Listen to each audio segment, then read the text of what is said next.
កម្ពុជាខ្ញុំអើយមិនដេចឡើយបែបហ្នឹង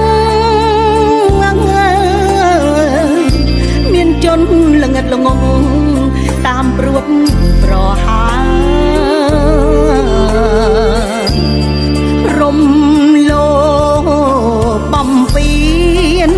ដោយចិត្តមហិច្ឆតាប៉ុនបងប្រាថ្នាជាកម្មសិទ្ធិខ្លួនអ្នកប្រើល្បិចកលតបត្បល់គ្មានឈប់មកអើ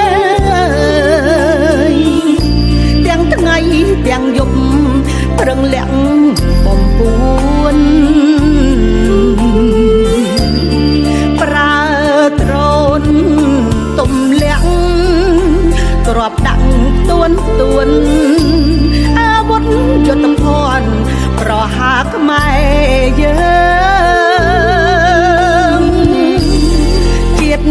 ខ្ញុំខំអ្វី